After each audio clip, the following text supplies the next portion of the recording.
আমার প্রিয় ভাইয়েরা, আমার ভাইয়েরা, আর কাদা ছড়াছড়ি করব না ইনশাআল্লাহ। বলেন আল্লাহুম্মা ফারশাদ। আল্লাহ তুমি সাক্ষী থাকো, আল্লাহ তুমি তৌফিক দাও। আওয়াজ করে পড়েন আমিন। আমরা আর কাদা ছড়াছড়ি করব না। অনেক হয়েছে, আন্না, এবার থামুন। অনেক হয়েছে, আন্না। প্রথমেই আমি এদেশের সম্মানিত আলেম সমাজকে বিনয়ের সাথে অনুরোধ করব, আসুন আমরা ঐক্যবদ্ধ হই। আজকের এই পেকুয়ার ঐতিহাসিক তাফসিরুল কোরআনের প্রোগ্রাম থেকে আমি সম্মানিত আমার মাথার তাজ ওলামাদেরকে জাতীয় ঐক্যের আহ্বান জানাই।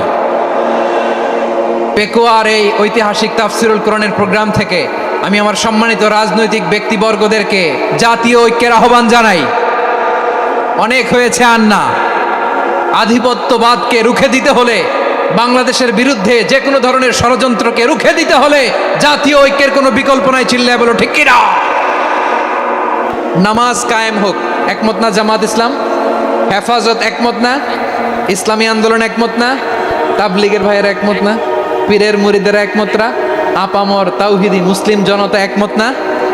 তাহলে নামাজ কায়েম করতে হবে, যাকাত আদায় করতে হবে, সবাই একমত, ঠিক কিনা? কথা নাই, কথা নাই। যাকাত আদায় করতে হবে, সবাই একমত, ঠিক কিনা? নারীদের পর্দা করতে হবে, শালীন পোশাক পরতে হবে, একমত সবাই, ঠিক কিনা? বৈষম্য বিরোধী বাংলাদেশ চাই, সবাই একমত, ঠিক কিনা? এরকম 10টা কমন গ্রাউন্ড আমাদেরকে, 1 2 3 4 5 10টা কমন গ্রাউন্ডে আমরা সবাই এক। এই 10টা কমন গ্রাউন্ডকে সামনে রেখে বিশাল জনসমাবেশ করেন সোহরাওয়ার্দীর ময়দানে। সবাই আসেন, জামাত ইসলাম, হেফাজতে ইসলাম, ইসলামী আন্দোলন, পীরের মুরিদ, তাবলীগ, খেলাফত মজলিস, সবাই একসাথে হবে। তাহলে সবাই জানবে যে এই 10টা বিষয় আমরা একমত। বলেন, এই ঐক্যতে আপনার দরবার যাবে, দরবার নষ্ট হবে, আপনার দল নষ্ট হবে, আপনার আকীদা নষ্ট হবে না। আমার মাথার তাজ সম্মানিত ওলামা একরাম, এই 10টা কমন গ্রাউন্ডে যদি এক হন, আপনার আকীদা নষ্ট হবে। আপনার আকীদা আপনার, আমার আকীদা আমার, আপনার দল আপনার, আমার দল আমার, আপনার পলিসি আপনার, আমার পলিসি আমার, কারো কিছু নষ্ট হবে না। কিন্তু যে বিষয়ে আমরা সবাই একমত, এরকম 10টা মৌলিক পয়েন্টে আমরা একমত হতে চাই কি চাই না? একমত হব।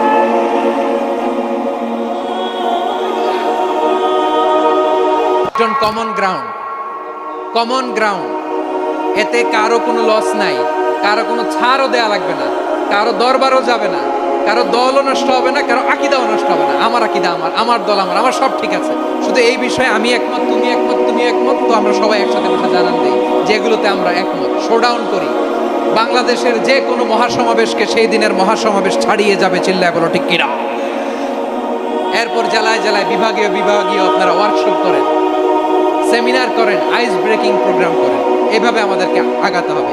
তাহলে number 1 common ground based, number 2 issue based, issue ভিত্তিক ঐক্য।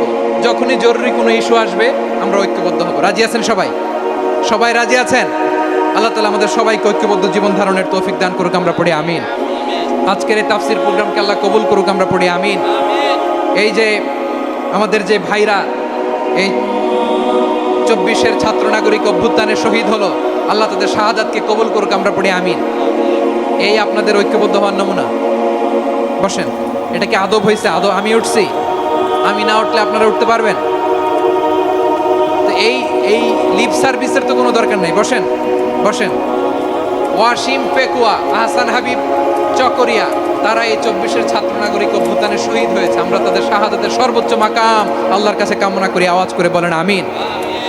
প্রিয় ভাইরা, আমরা 52-র ভাষা আন্দোলনে ঐক্যবদ্ধ হয়েছিলাম, 71-এর স্বাধীনতা সংগ্রামে ঐক্যবদ্ধ হয়েছি, 24-এর ছাত্র নাগরিক অভ্যুত্থানে ঐক্যবদ্ধ হয়েছে। জাতীয় ঐক্যের এই 3 শক্তিশালী উদাহরণ আমাদের সামনে আছে। আমরা আগামীর বাংলাদেশ বিনির্মাণেও এভাবে জাতীয় ঐক্য গড়তে চাই। চিল্লায় বলেন ঠিক কিনা? পুরা দেশবাসীর কাছে আমি জাতীয় ঐক্যের আহ্বান জানিয়ে পেকুয়ার এই প্রোগ্রাম থেকে আমি বিদায় নিচ্ছি। হাদা মা ইনদি ওয়াল ইলমু ইনদাল্লাহ আলাইহি তাওয়াক্কালতু ওয়া ইলাইহি উনীব। সুবহানাকাল্লাহুম্মা বিহামদিকা আশহাদু আল্লা ইলাহা ইল্লা আনতা আস্তাগফিরুকা ওয়া আতুবু ইলাইক। আল্লাহুম্মা আমিন।